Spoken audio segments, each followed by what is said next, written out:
मित्रांनो, यावर्षी जर तुम्हाला कापसाचं जास्त उत्पादन घ्यायचं असेल तर कापसाच्या लवकर येणाऱ्या व्हरायटींचं तिथं आपल्याला निवड करणं गरजेचं आहे. होतं काय माहिती का, भरपूर सारे शेतकरी फरदड धरण्याचा प्रयत्न करतात, परंतु फरदड धरून जे काही किडके बोंड आहे ते ऑलरेडी होतात, बोंडअळीचा अटॅक येतो आणि त्याच्यासोबतच फरदड धरण्यासाठी आपला जो काही आर्थिक खर्च होतो तेव्हा पटीनं आपल्याला जे काही उत्पादन आहे तर ते सुद्धा निघत नाही.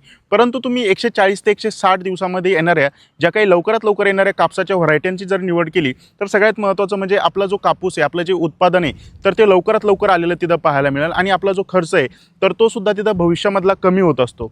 तर याच्यासाठी आपल्याला काय व्यवस्थापन करणं गरजेचं आहे, आपल्याला प्रॉपर लवकर येणाऱ्या ज्या कापसाच्या व्हरायटी आहेत तर त्याची तिथं निवड करायची. मग कोणत्या वाणाची आपल्याला निवड करणं गरजेचं आहे, ज्याच्यामध्ये मी तुम्हाला या व्हिडिओच्या माध्यमातून 4 ते 5 कापसाच्या लवकरात लवकर येणाऱ्या बियाण्यांची नावं इथं सांगतोय. ज्याच्यामध्ये एक US ॲग्री सीड्स कंपनीचं 7067 या नावाच्या कापसाची तुम्ही तिथं लागवड ही करू शकता.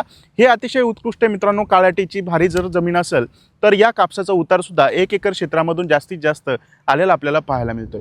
दुसऱ्या कापसाच्या बियाण्याची जर आपण विचार केला तर प्रभात सीड्स कंपनीचं सुपरकॉट 150-160 दिवसाच्या आसपास हे सुद्धा वाण आपल्याला काढणीला आलेलं पाहायला मिळतंय.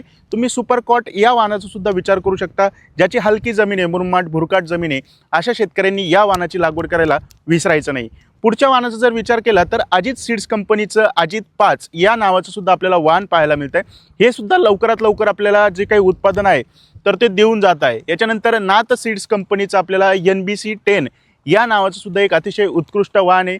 तुम्ही या वाणाचा सुद्धा तिथं विचार हा करू शकता. मित्रांनो, हे 4 वाणापैकी तुम्ही कोणतं वाण लावणार आहे किंवा तुम्ही इतर कोणत्या कंपनीचं वाण लावताय, ते किती दिवसामध्ये आपल्याला काढणीला आलेलं पाहायला मिळतंय ते सुद्धा खाली कमेंट करायला विसरू नका. व्हिडिओ आवडला असला तर चॅनलला सबस्क्राईब करून घ्या. इतर शेतकरी मित्रांच्या WhatsApp ग्रुपला हा व्हिडिओ शेअर करा. तोपर्यंत राम राम.